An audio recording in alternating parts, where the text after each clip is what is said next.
wise with Denise, and to talk about something that is very unique right now, in that we have two uber important, if you will, abortion-related cases before the Supreme Court. One of them, the one I'm going to talk about, was argued before the Supreme Court on November 1st, and the other one that Denise is going to take the lead on will be argued on December 1st. And so, you have an abortion jurisprudence, if you will, kind of rocking the United States Supreme Court right now. So this is a uniquely hot topic and a very timely time to kind of talk about what's happening. So in my home state of Texas, this year, the legislature passed a bill, SB8, Senate Bill 8, commonly known as the Texas Heartbeat Bill. The substance of this bill basically says if there is a detectable heartbeat in a fetus, it cannot be aborted. The heartbeat, as we understand from medical science, comes in at around the 6-week mark. And that's oftentimes before a lot of women will even know that they're pregnant. And so opponents of this legislation argue, and I think forcefully so, that this kind of functionally outlaws abortion in Texas, because by the time somebody finds out they're pregnant, there's a detectable heartbeat, and therefore abortion is illegal. This question, though, the 6-week mark, the heartbeat aspect, and all this good stuff, has absolutely nothing to do with what's before the United States Supreme Court right now. What's before the Supreme Court is this really unique method that Texas came up with to enforce this particular law. Laws are generally enforced by the executive branch in government. We have separation of powers with the executive, the legislative, and the judicial, as all of you know from your con law classes or political classes in high school. And so the executive branch is commonly given the authority to enforce laws, and that's commonplace whether we're talking about criminal laws, civil laws. That's generally how it happens. This law, SB8, specifically says that the executive branch not only has no role in enforcement of this law, but is prohibited outright from enforcing this law. So then that begs the question, well, the executive branch, the attorney general, the governor, other agencies in Texas are prohibited from enforcing the law, who exactly gets to enforce this law? And the law provides that anyone, not any Texas resident, but anyone, has the right to enforce that law. So like every single person in this room has the authority under Texas law to enforce SB8. And you do that by filing a lawsuit in Texas against an abortion provider or anybody who aids and abets the process of an unlawful abortion, unlawful in this instance being after the 6-week mark or after there's a detectable heartbeat. The Supreme Court has characterized this methodology of enforcement as outrageous, unprecedented, never before seen, and there's other synonyms that they've described it with. It was really unique. So why did Texas do this? Texas was trying to navigate these, what we call shark-infested waters, if you will, of what's called federal pre-enforcement jurisprudence. So what happens generally is that oftentimes if a state or a jurisdiction passes a law that arguably violates a constitutional right, and the process of going through the state process to try to vindicate that right is so difficult or so arduous or so taxing that sometimes there's an escape hatch where you can just go to federal court and file a lawsuit in federal court and say, hey, federal court, the state is really doing a number. That doesn't always happen. So for example, everybody in this room has a Fifth Amendment right to not testify against yourself or to be Miranda if you are arrested, right? And let's say that you're arrested and you're not properly Mirandized and you're coerced into making incriminating statements against yourself. You don't get to run off to federal court and say, hey, federal court, these state officials violated my Fifth Amendment rights. No, you have to go through the state court process. There's going to be a prosecutor, there's going to be a judge. There's a forum to vindicate your right. So it's not like your Fifth Amendment right's not there, it's just where do you go to vindicate it? And ultimately, if it's not vindicated, then you can make your way up to federal court. But you have to first undergo the state court process. So Texas, in doing this, is trying to shift the history of abortion jurisprudence from federal court into the Texas state courts. What's the problem with that? Well, the problem with that is that there is a doctrine in federal law, and it stems from a case called Ex parte Young, where the Supreme Court has kind of created an exception to this dynamic. And that is, if going through the state process would subject somebody to such extreme liability or problems that's too hard or too arduous, kind of like trying to go over an alligator-infested river on lily pads, you're just not going to make it, right? Then you can go to federal court, and it's a I don't want to get too technical. It's a dynamic where sovereign immunity of the state officials is waived, and you can sue state officials in federal court. The federal courts are not generally supposed to be instructing state officials on what they should and shouldn't be doing. It's part of the genius of our governmental system is that the states are independent sovereigns. They're the laboratories of democracy, and they get to function within the strictures only of the Constitution. So the federal courts are not supposed to be nanny to the state courts. And so in this instance, a lawsuit was filed against Senate Bill 8. It was filed by abortion providers. Abortion providers are allowed to, sometimes there's a thing called associational standing where we don't know exactly who the proverbial victims of SB8 were, the women who can't get an abortion who wanted one. So the abortion providers sometimes get an opportunity to walk into federal court and say, hey, we're here on behalf of our patients, so our future patients. And so the abortion providers filed a lawsuit and are asking the federal court to enjoin or halt the Texas law. Well, what's the problem?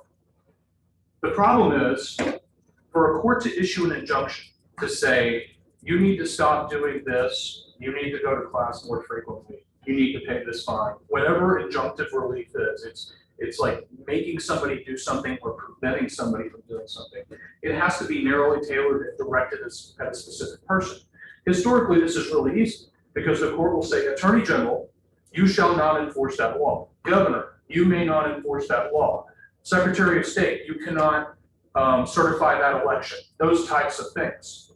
Well, who exactly is the court supposed to point the finger at in saying, you may not enforce the law?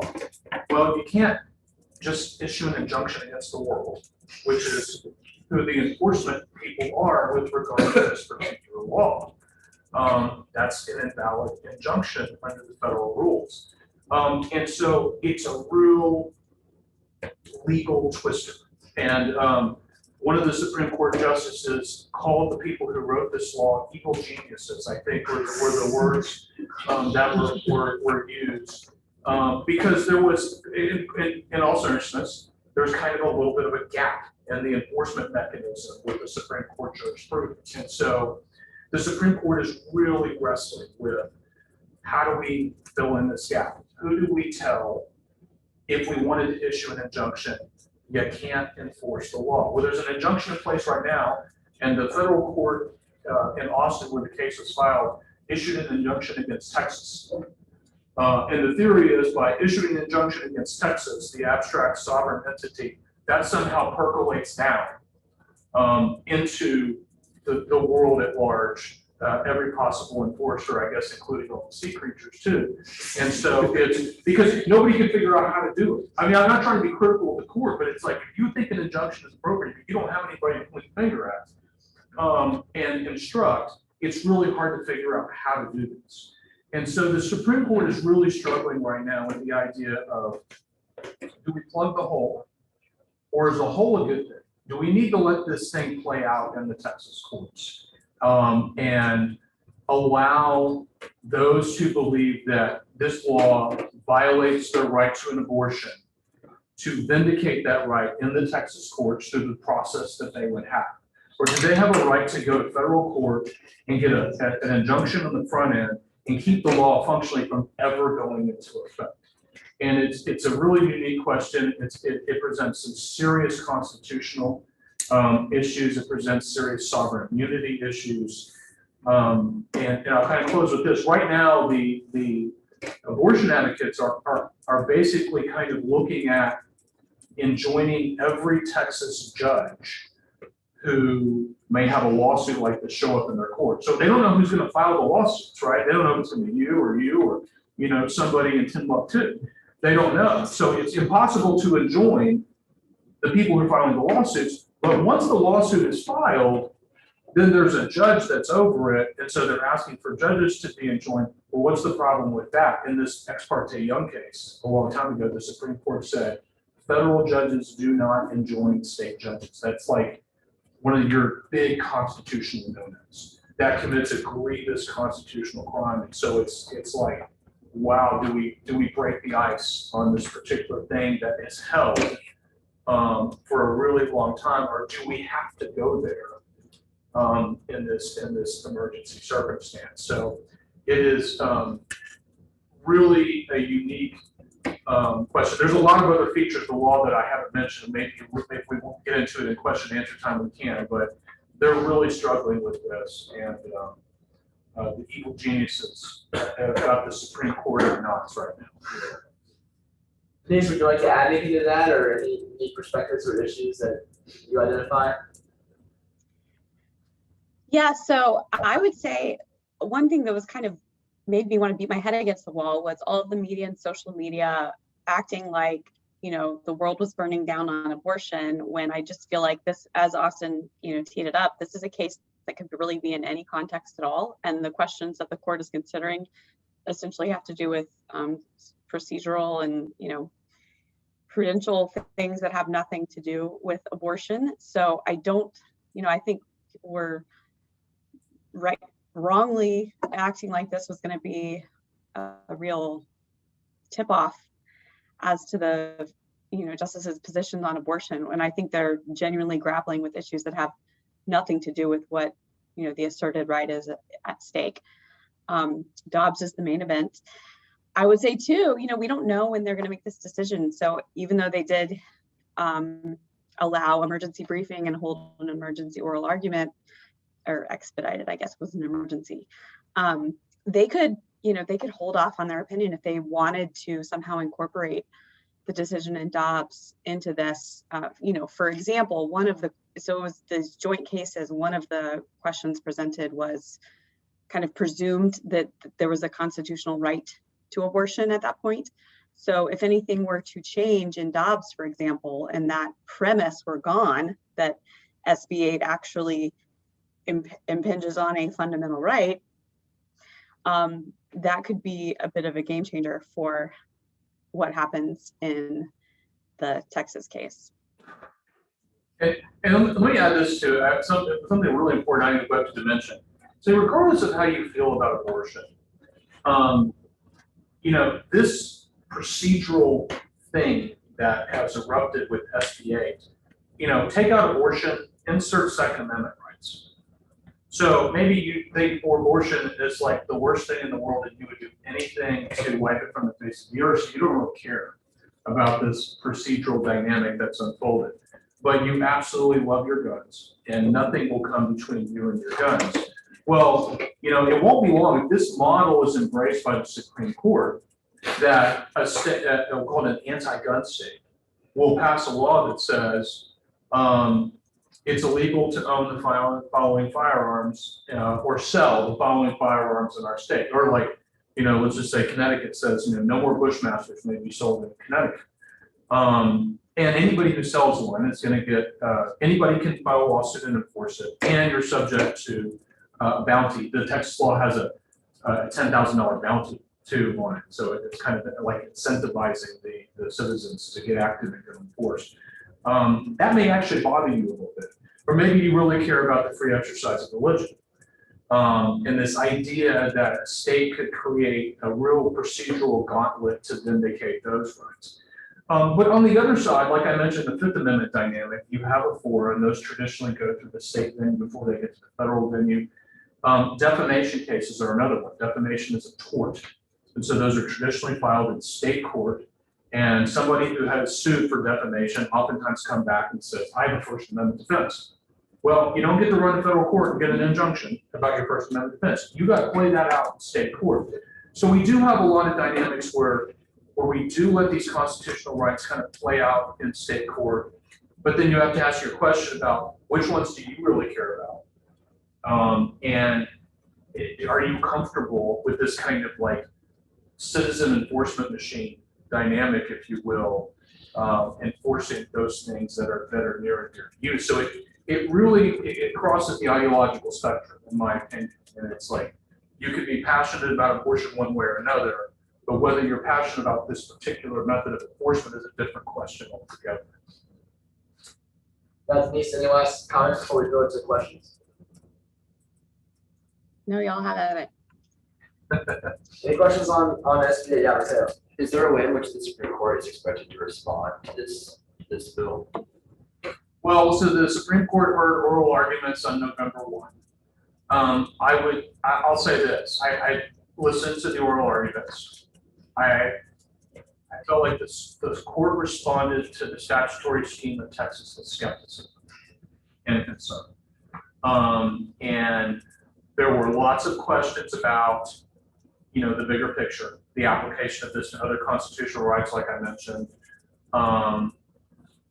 Is there really, should we tolerate this hole in our constitutional jurisprudence that's been around for, what was Ex parte, 1890, I think was the year of that case. So that's 130 some odd years.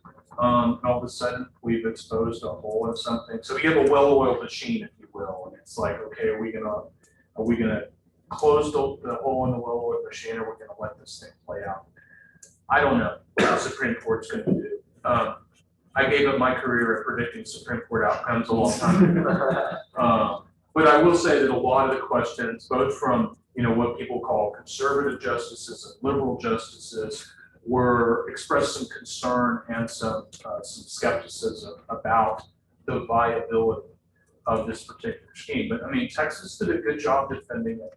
I think they made some good arguments, and we'll see. So I hope I've answered your question. Yes. Okay. Any more?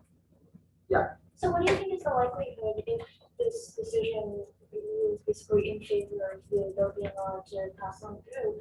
What do you think is the likelihood of them that setting off a bit of a chain reaction, especially in blue states, of basically using that same framework to do things like you said, like, using it to justify what would essentially be gun bans or First Amendment restrictions? I think the likelihood is high, and because the idea of the law is to insulate the government from liability, right? And the Supreme Court says that this works from a constitutional standpoint. Then, whether it's constitutional rights or anything else a state feels passionately about, I could see this type of thing. Where, okay, we're going to start doing law enforcement by virtue of citizen mom. Granted in the courts, but it's like, everybody's now a deputized little mini attorney general, and you have these rights to go by all these laws in court. It's different. I mean, I don't want to say it's disturbing, as a part of me is disturbed, but it's different. But one great thing about this country is we've had a lot of changes and a lot of shifts over the years, and we stood the test of time. So we'll find out. Good question. I have a quick question for, I guess, Denise, you can take this first because you kind of mentioned it, and you can follow Boston. This kind of hole in the Constitution that you're talking about. Denise, you mentioned that possibly the court could even wait on this decision to wrap in their Dobbs decision into it. All the rights that we've talked about so far in terms of Second Amendment, Fifth Amendment, First Amendment have all been kind of established constitutional rights with very long history and jurisprudence. What would be the implications for the outcome of this Texas law if abortion was decided in Dobbs to not be a fundamental right? Would that change the enforcement of it? Would that possibly make it allowable? Are certain rights maybe that aren't as fundamental able to be circumvented in this way? That's a great question, and I think that it would, in a substantial way, probably moot the question, because, well, here's why. The main thing that I think the court sounded concerned with, and those were amazing oral arguments to listen to. You would just totally geek out if you like this kind of stuff. is the chilling effect on a right. So the possibility that I could do something that is currently my permissible fundamental constitutional right, and I can get sued by 17 different people in 17 different counties in my state and have to defend myself is, or, you know, or someone who it enables me or whatever would have to defend themselves, is obviously has some sort of deterrent on the exercise of constitutional rights. But I think the concern is because we're talking about fundamental constitutional rights that shouldn't be chilled. If you're talking about something that's more of a matter of rational basis review policy, right, where the state could permissibly regulate in a lot of ways, you know, you're going to be looking at a totally different lens, right? Like, is that, it's probably not a narrowly tailored way of getting at whatever non-fundamental right they would be advancing, but it would completely change the game and change the question that the court's been briefed on and what's been argued to the court. In my opinion, I think it would change the case entirely, and they'd probably moot it or, you know, dig it. So Denise brings up a really interesting point about, I had a few more anecdotes about the Texas law. So I mentioned that anybody can sue. There's a $10,000 bounty. You get to sue in your home county. So if somebody is suing over an abortion that they think was unlawful in Brownsville, Texas, so this is the very bottom tip of Texas, and that person is up in the Panhandle, Texas, in Lubbock, they can sue for that wrong in Lubbock, which is like the reverse of tort law. Like, you either have to sue somebody where they are or where an incident occurred. So you kind of get to sue where it's most comfortable for you, which is kind of awkward. And then she mentioned 17 different lawsuits. Yes, anybody can sue over the same event. So there's not like one lawsuit over the event. So, you know, in theory, all 30 million Texans could sue over a single abortion in all 254 counties. And what's interesting, so take Denise's hypothetical, you have 17 lawsuits. Let's say the abortion provider wins one of them, wins the first one, and they prove that there was no detectable heartbeat, therefore the abortion was not unlawful. Well, that ruling has no preclusive effect in any of the other 16 lawsuits that are going on. So they have to go litigate afresh every single one of those other lawsuits. So it's like, so when I used the analogy earlier of like trying to get across the alligator infested river on lily pads, I mean, it really is a daunting dynamic like that, which is what the Supreme Court said in the Ex parte Young case. Minnesota passed a law telling railroads, here's the maximum you can charge. You can't charge any more than this. And if you violate this, you're subjected to serious fines and jail. And the railroad's going like, whoa, hang on a second, this isn't right, this isn't fair. And so the Supreme Court said, that's too far of a burden to carry. Nobody in their right mind would violate that law to present a constitutional issue and subject themselves to jail and all those serious fines. So yes, we have to provide a way that people can go get pre-enforcement relief in the federal court. And so that's the question, like, is this Texas law so daunting that nobody in their right mind would go through this process to try to vindicate the right? It's just so preclusive, and we have to provide relief. Or can people legitimately go through the Texas court process and survive and vindicate the right on the other end and allow the process to play out? We don't know. So, Margot, Just a logistical question. Mhm. So you said that like anyone can enforce the law. So if I'm suing for like BC, where is that, like, that, or like if my friend from Canada is suing, like where would that come in? Yeah, so no, you can, I think there would probably be limitations. You would have to be a U.S. citizen, but you would have to sue in Texas. But you can pick any one of your 254 counties and sue you, as I read the law, to sue it. So, you know, it's a dealer's choice there. No, you don't get to sue in D.C. So, I have one last question on this one, and you know, we sort of both talked about the extremes of this law and kind of all the aspects that make it maybe a little bit too far out there, lots of chilling effects happen, things like that. Do you think there could be any implementation of maybe a rolled back version of this sort of application of justice? And, you know, maybe take out some of the elements that make it maybe too egregious and too chilling, and you could maybe still have some form of it left over. I don't know if Denise, you want to take that one first? Do you think there's any way that this kind of idea could stand if it's tailored a little bit? Boy, that's a good question. I mean, on top of mind, I'm trying to think what would have to be stripped out, because you would have to have a proper defendant. You'd have to narrow it in such a way that it was really clear who has standing against which defendant. Those defendants can actually be enjoined by a court, and some ability to do it pre-enforcement. So I can't think of anything unless it was like more of a whistleblower statute, maybe, where the person has, the person getting the bounty has to be some sort of witness or, employee of a healthcare facility that has direct knowledge, or a healthcare facility itself that has direct knowledge of an impermissible abortion.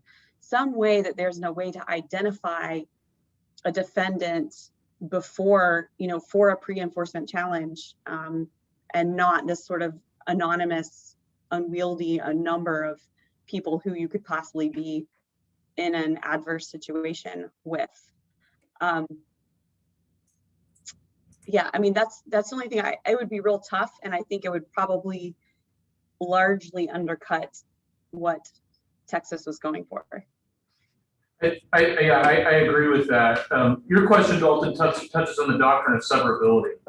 And that is when you have a law that, laws that you ever read stuff from Congress or legislatures, it's not one paragraph, it's like multiple pages and multiple sections and whatnot. And so let's say, legislature passes this big thing, but there's this one section that's unconstitutional. The doctrine of severability generally allows a court to sever out the unconstitutional section and everything else remains, right? So we're not going to take down all of the legislature's work just because one section is a problem. And so that question actually came up with the Supreme Court, like, well, can we apply severability? And if so, what do we sever out? What gets the law from becoming the alligator lily pad scenario to something a little bit more tolerable, that doesn't make it quite the gauntlet that Ex parte Young envisions. And the lower court, the district court, said, this is impossible, basically. Like, I'd have to rewrite the entire law, and it's not the job of the court to act as the legislature. We can take out bad parts, but we can't rewrite laws. But there were some justices on the Supreme Court that were definitely interested in maybe removing a couple of things like what Denise was suggesting to see if the law could become tolerable. I don't think that's a likely outcome, that we're going to see some parts of the law severed. I think the most likely thing we're going to see an all or nothing type of thing.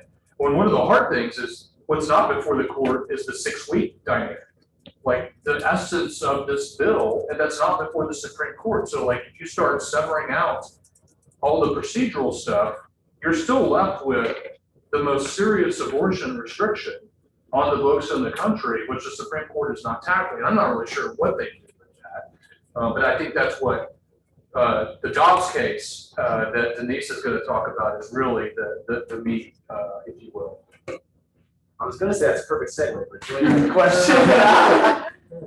Okay, going back to, you said you can't do the injunction of everyone, right? Like, what would have to be done if a person wanted to change it so that you could do an injunction of everyone?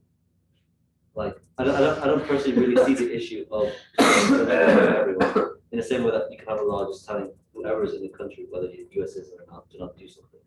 Well, that's okay. So you're asking about the reason a court can't enjoin everybody is we're talking about limits on judicial authority, which is different from the lack of limits sometimes on legislative authority.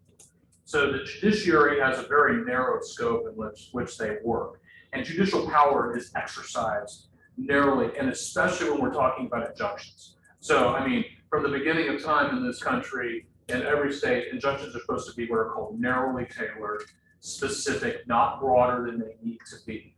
And they're always directed at a specific person. And we don't enjoin laws. And there's no such thing as halting a law. you hope the person that enforces the law. Whereas legislatures they're not limited by that. They can write a law that says, anybody can sue. But in the same way that, anybody who is harmed by some particular thing has the ability to sue. So it's kind of, I understand what you're asking, but it's really an apples and oranges dynamic there that I don't think like it's unfair for the court and not and fair for the legislature. It's just they're two different things. Back to the beautiful segue that you gave us. I tried to. Yeah. You tried to toward the No, it's a main good event. question. What Denise calls the main event, would you like to break down for us kind of what the situation is for people that might not be aware of what's happening with the Mississippi law, and then maybe you can offer some predictions possibly for us? Absolutely. So, and if you'll indulge me, I would like to start briefly with Roe v. Wade and Planned Parenthood v. Casey, not to insult anyone's intelligence. I know y'all are right to life in Fed Soc, but sometimes it's helpful to just get to the nuts and bolts of what those cases actually said. So Roe v. Wade in 1973 announced a newly discovered constitutional right to abortion. The Supreme Court was not shy about saying that they have just discovered this fundamental right. And they actually weren't even shy about saying they didn't really know where in the Constitution it was. Might be, in the 14th Amendment's concept of personal liberty, might be in the 9th Amendment's reservation of rights to the people. But wherever it was, the court said, now we realize it is definitely implied lurking in there somewhere. So the Supreme Court said this is a constitutional fundamental right, but that it's qualified. And the Supreme Court in Roe said there are 3 governmental interests that serve as counterweights or can serve as counterweights to this new right to abortion. And those three interests are the interest in preborn life, the interest in maternal health, and the interest in protecting the integrity of the medical profession. And so the Supreme Court said those are important and legitimate state interests, but you're weighing them against this new fundamental right. So the court says, well, those interests, while being important and legitimate, don't outweigh the right to abortion unless they become compelling, because now we're talking about a fundamental right. And so we need, some compelling interest to infringe on that right. So the Supreme Court said, we have an idea. Those 3 interests in fetal life, maternal health, and the integrity of the medical profession become compelling at the point of viability. And the court said viability, by the way, is somewhere between 24 and 28 weeks, which leaves us with a very difficult constitutional test, because you have like a 4 or 5 week range of time when you're not sure whether the state interests outweigh the fundamental right or what. But the Supreme Court did not stop there. So Roe ended up landing on what's called a trimester test, where they said, we're not going to go with viability, we're going to go with trimesters. In the first trimester, the government can't do anything to interfere with the right to abortion. In the second trimester, the government can do a little more, it can regulate, but it can't get in the way of the ultimate decision about an abortion. And then in the third trimester, the state can do whatever it wants and can completely prohibit abortion. So that was the new test, and it led to all sorts of immediate lawsuits and confusion. The states just had no idea really what they were able to permissibly do to regulate abortion. Mind you, at the time of Roe v. Wade, most states, abortion was criminalized. And so this was a very radical shift. And so states were trying to figure out how they can advance their interests in life and health. And so this led to the next big case, which was Planned Parenthood versus Casey in 1992. This was a case, but legend has it that a lot of people thought this was going to be the case to overturn Roe, just because there had been so much turmoil and confusion trying to apply this test, and it seemed very unworkable. And in the interim, the Supreme Court had ruled on abortion cases in ways that sort of seemed like they were moving targets and maybe, waffling a little bit. So the Casey case came out of Pennsylvania, and it was a challenge to 5 abortion regulations, sort of the standard that a lot of states have. It was like a 24-hour waiting period, informed consent information, parental consent for a minor, spousal notification, and it applied across the board. So it applied to all 3 trimesters. And it was a good example of how problematic the trimester test had been, because you would have to do technically a separate analysis by trimester for each abortion regulation if you were following the Roe test. So the court in Casey ended up deciding by a 3-justice plurality. So, note, the abortion law we really had is not Roe, it's essentially Casey, which is a 3-justice decision, has been ruling the land for 30 years. And it is a roller coaster ride. If you've read it, you can tell the court is really grappling with what to do. They say, just to quote a few of my favorite lines and least favorite lines. So the plurality opinion says, at the heart of liberty is the right to define one's own concept of existence, of meaning, of the universe, and of the mystery of human life. That, I guess, was Justice Kennedy's way of saying abortion should be up to the woman. But then it also, the same plurality also said that abortion is a decision fraught with consequences for the woman, the medical providers, the spouse, family, and society, knowing that these procedures exist, which some deem nothing short of an act of violence against human life. And the Supreme Court said in Casey that men and women of good conscience will always disagree about the profound moral and spiritual implications of pregnancy, of abortion, even at the earliest stage. And so there was a recognition still that this was a very troubling area for the court to be ruling on. The court ultimately in Casey said, we're going to hang on to the essential holding of Roe, but we're throwing out the trimester test because it's too rigid, it doesn't work, it's not necessary. They said instead they were just going to go with a viability rule, which is probably what you've heard talked about, because that's basically what we've been trying to work with since then. But then they noted, by the way, viability has changed. It's no longer 24 to 28 weeks. Now it's like 23, 24 weeks. And then they did not stop there. They said, we're going to add another new made up test that no one knows how to apply, called the undue burden test. So the Supreme Court said, this is a new level of scrutiny that's never been used in any context whatsoever. The state cannot place an undue burden on a woman's right to abortion for viability. And they rephrased it in an equally unhelpful way and said, the government can't place a substantial obstacle in the path of a woman seeking a pre-viability abortion. And that has been our test since 1992.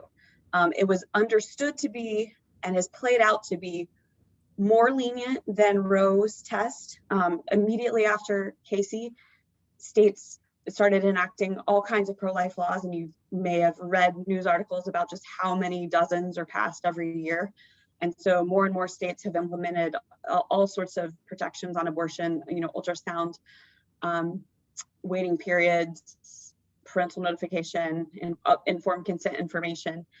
And that has carried us through to this day, where you've seen a lot of abortion regulations be like immediately enjoined before they even go into effect, because they are pre-viability restrictions. Interestingly, lay of the land, before Mississippi adopted their law in 2018, is that about 20 states had 22-week or 20-week limits on abortion. Under Casey, those are unconstitutional because theoretically they're pre-viability according to what Casey says. Now, I will tell you, viability now is around 21 to 22 weeks. But the abortion industry was not challenging those 20 and 22 week laws.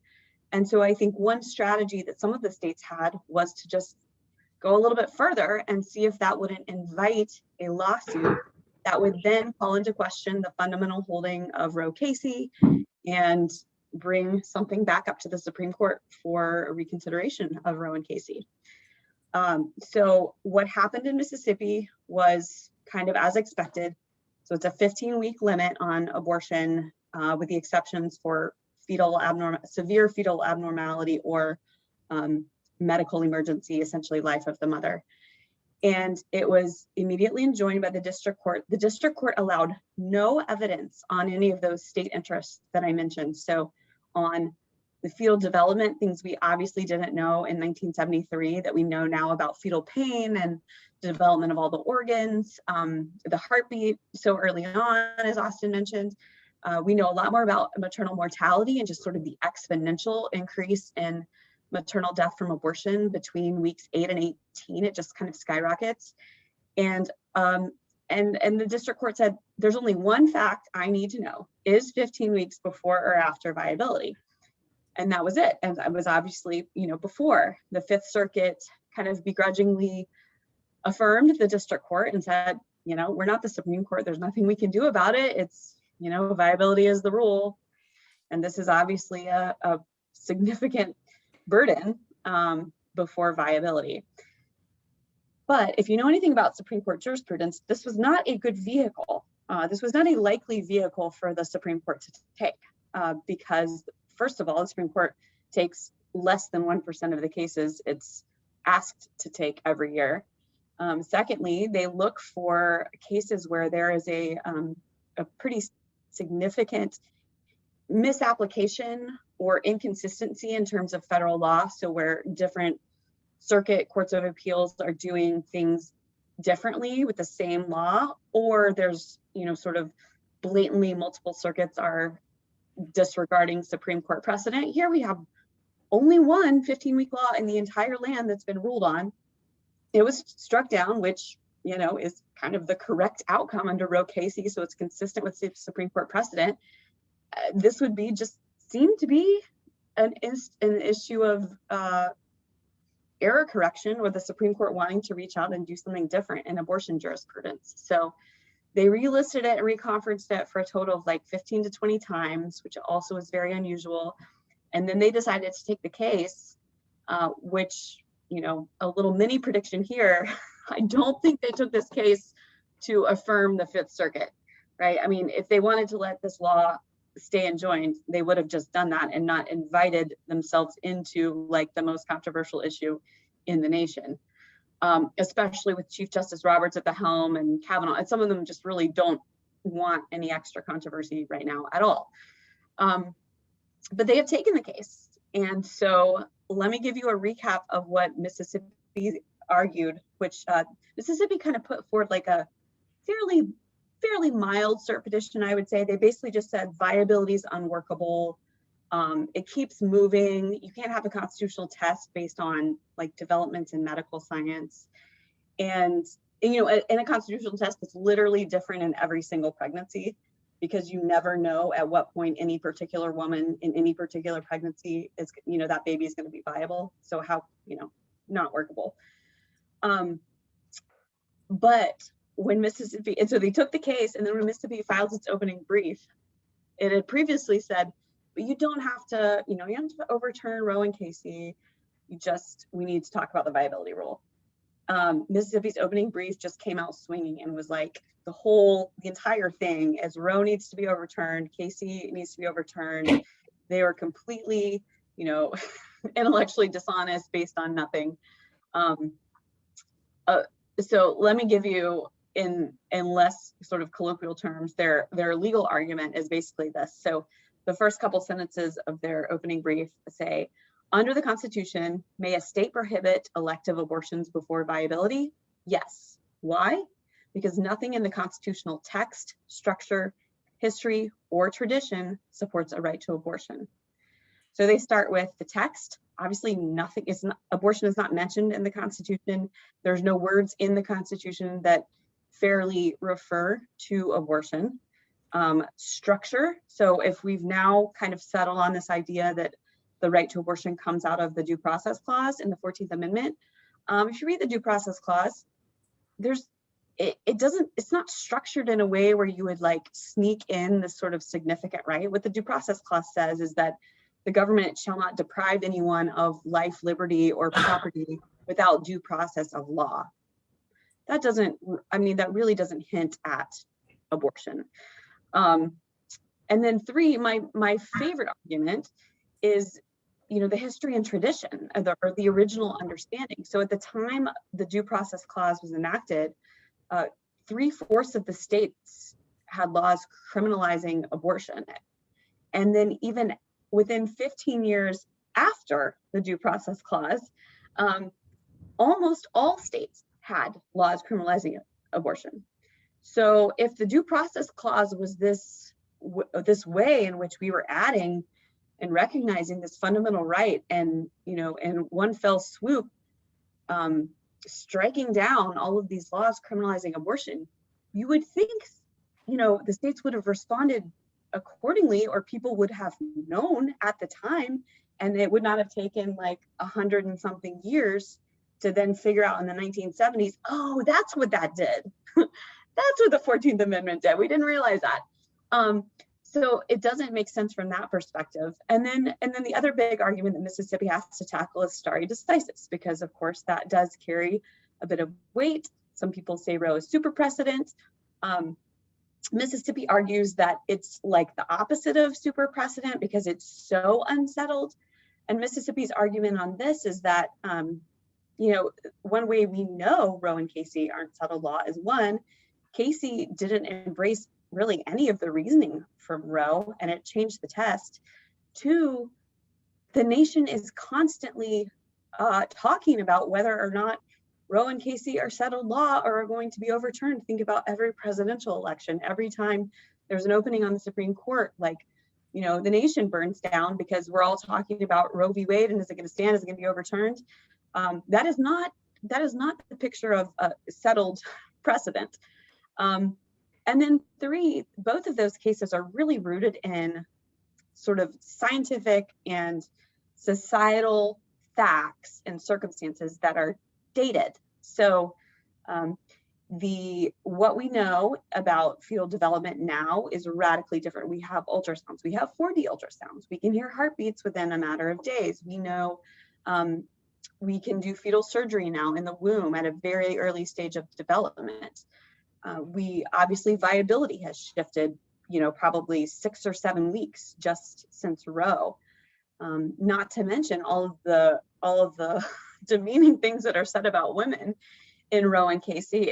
It's kind of offensive where they say that women who have unplanned pregnancies could be something like doomed to a distressful life, and how they're just like social outcasts and can't, would be radically impair their education and their career. Where now we see, probably most of your fellow law students a majority is probably female. A majority of college students I believe are female now. Parents, mothers and fathers are able to get online degrees now because so many colleges do allow online courses, night courses. So many jobs now are remote so that people can be flexible with childcare needs and do things from home. Contraception, which was not widely available or super effective back in the times of Roe and Casey. And it was actually mentioned in Casey as a reason why women needed abortion. That's different now. So Casey said, oh, women have been relying now for 20 years on the ability to get an abortion if their contraception fails. Now contraception is available. It's almost 100% effective if used properly, and it's free. Almost for anyone who wants to get it for free. It's very widely available. So a lot of those social factors, medical factors are not things that would be a determinant of whether a constitutional right exists. And so Mississippi is just arguing that all of the circumstances have changed that are reason enough to disregard the precedent, especially when the precedent was wrong from the beginning and never had a basis. And so it is an extremely bold move. I will say I am very surprised to be facing this day, even as someone who does pro-life litigation in and out. If you'd asked me like the day before Mississippi filed their brief, if this is what we'd be, we would really be considering overturning Roe, I would have been like, no way, they're just going to do some minor thing. But I think it's a very real possibility. I think the two most likely outcomes are, one, the court does essentially exactly what Mississippi asks and says, we have no way to continue to embrace the Roe-Casey framework. It's not in the Constitution. Textualists and originalists on the court are just, going to say it's not there. And it should be reviewed as other other rights perhaps, but it should go back to the state, to the democratic process. And each state can do what they want. And the voters can make the policy, because if it's not a guaranteed right in the Constitution, that's the way, then, under federalism, that's the way this nation is supposed to be. I think a second possible outcome, which would be a more modest win for Mississippi, is for the court to reject the viability rule and say, that's a moving target, it doesn't work, we have no way to know what it is, and it was made up in the first place. But hang on to the undue burden test from Casey. And, I don't know how they would necessarily justify that.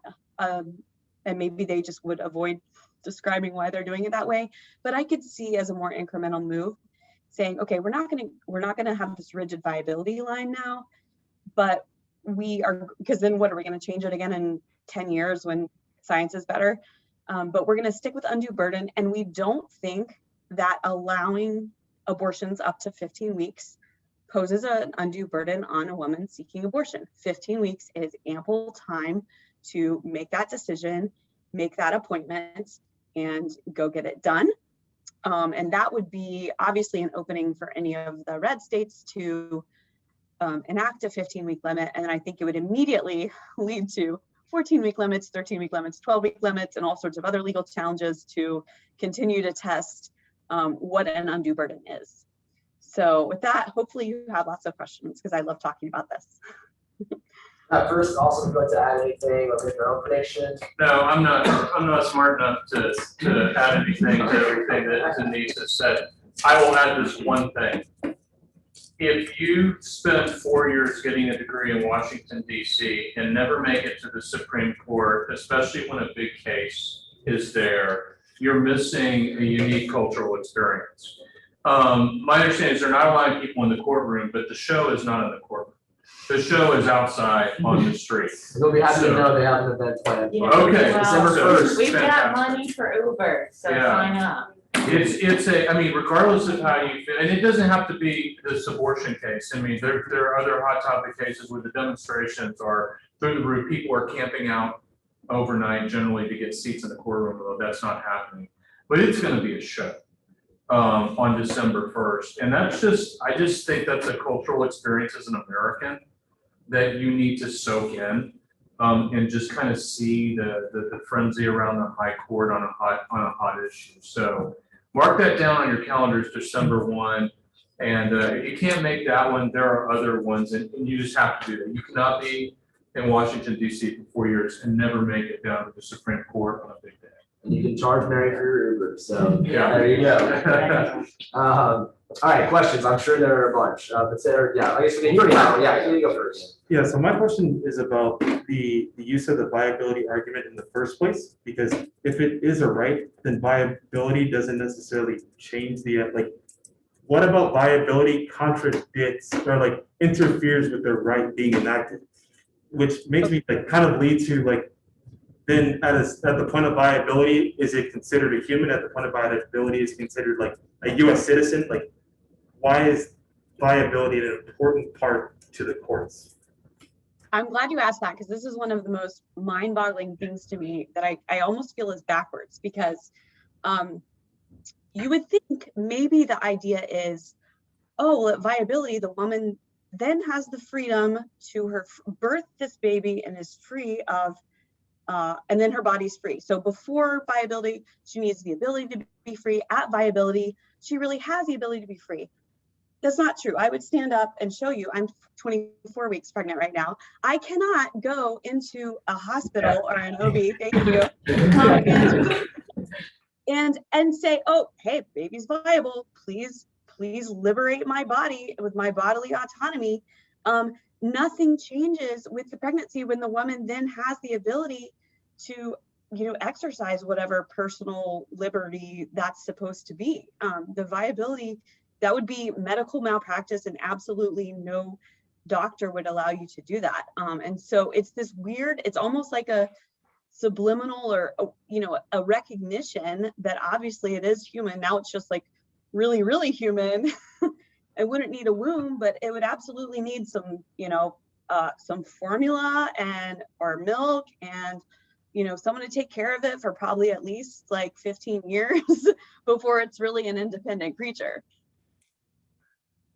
No, the only thing I'll add to that is that it has nothing to do with personhood, because a fetus is not a person under the 14th Amendment, period. So it's like, it's kind of disjointed from that notion, as I appreciate the Constitution. Although some people would certainly argue that fetuses should be persons under the 14th Amendment, and I'm sure that will be the next step when Roe is overturned. So Or attempted step. that logical argument going a step further, since you could then argue that there's really no step in any person's life in which they would be totally independent of the need for other people, even if it's just like the fact that we are social creatures and we need other people around for the sake of our own mental health. With that goalpost just radically changing as much as it is with viability, being something that's fluctuating all the time, and especially with medical advancements making it so that we can change and push back the definition of life further and further and further. Like, when is it going to get to the point where we should just like, okay, this goalpost is moving around so much, but if you just define it in conception, it is stable. There's no other moving around that has to be done. Do you think legally it will ever get to the point where life can just be defined as being at conception, any point after conception, it's a violation of that child's human rights? In a way, I think the best possible scenario from Dobbs could do that. Let me quote one of the lines I do like from Casey, where in Casey, the Supreme Court said that states have important interests from the outset of pregnancy in protecting the health of the mother and the life of the fetus, and avoiding the coarsening of society to the humanity of vulnerable and innocent life. From the outset of pregnancy, the Supreme Court then repeated that same phrase in a case called Gonzalez v. Carhart, where the court allowed, basically struck down partial birth abortion and said that can't, so that's the only option. If viability is lifted, no one is proposing another arbitrary point. And I think probably the best, most intellectually honest point would then be conception. Whether that goes to a complete, it's not going to go to complete protection from conception in this case, but that would probably be exactly what the states would then try to do that are interested in protecting life. And, if the Supreme Court lays out and says this will be reviewed by rational basis, then the courts will have to struggle with that a little bit. But, if you're talking about a human life ending, I can absolutely imagine courts saying, it's completely rational for the state to say you cannot engage, allow the medical profession to engage in the intentional killing of an innocent human being. So yeah, I think conception is the only place that makes logical or even legal sense. Just to add to that, I think big picture, the Supreme Court is trying to balance the interests of the woman and the interests of the baby. Right, and in Roe, Denise touched on that. I think it was Roe. I've got a quote here where the Supreme Court is talking about the reliance interests of women, that they need women to, quote, participate equally in the economic and social life of the nation, unquote. That was written in 1973.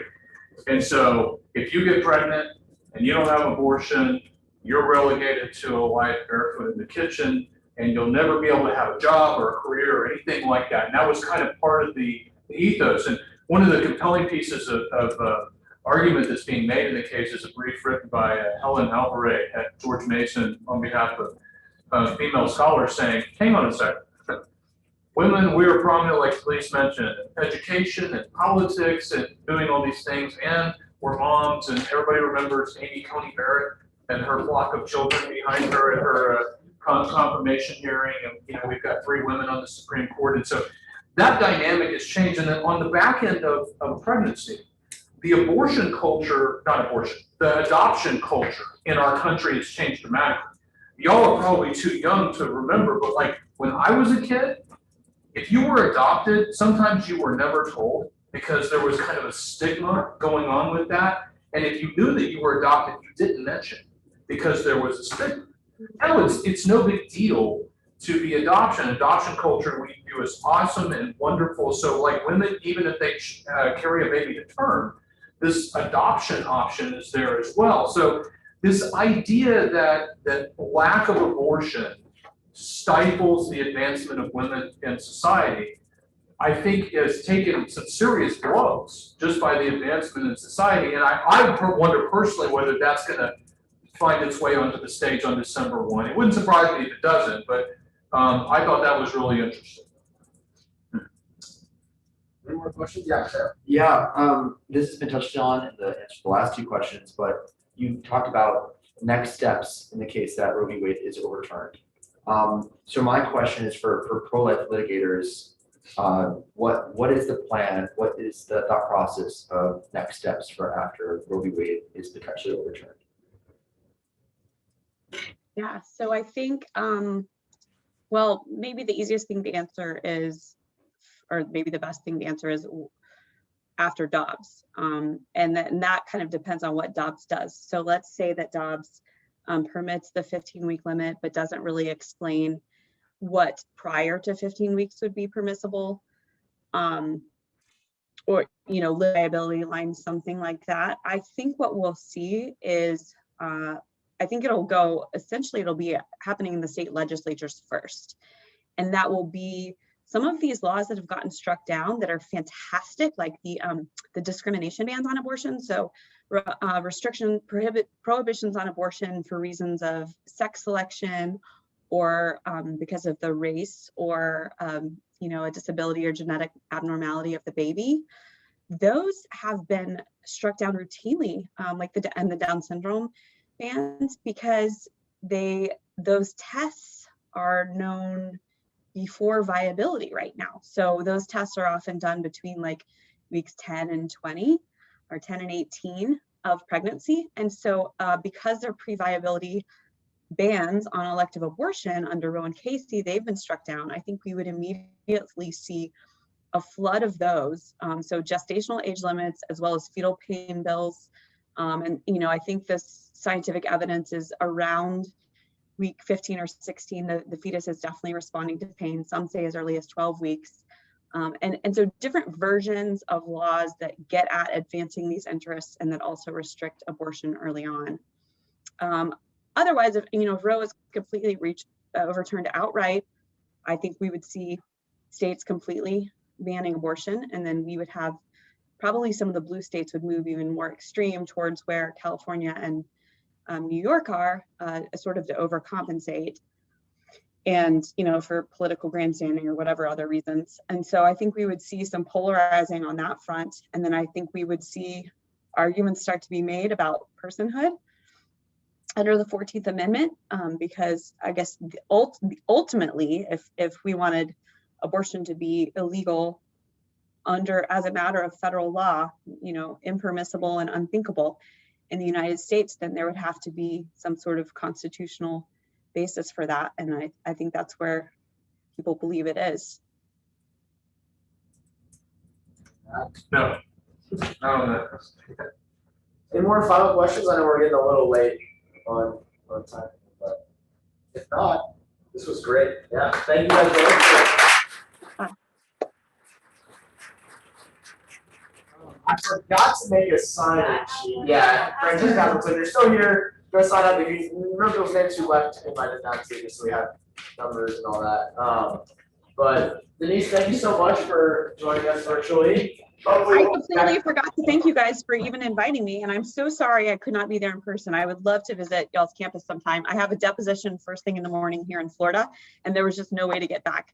But please, maybe after we get the decision in Dobbs, you guys can bring me back and I can. Yeah, post-op reflection. Congratulations on your pregnancy and best of luck with your family and all that. Thanks so much. Good to meet you all virtually.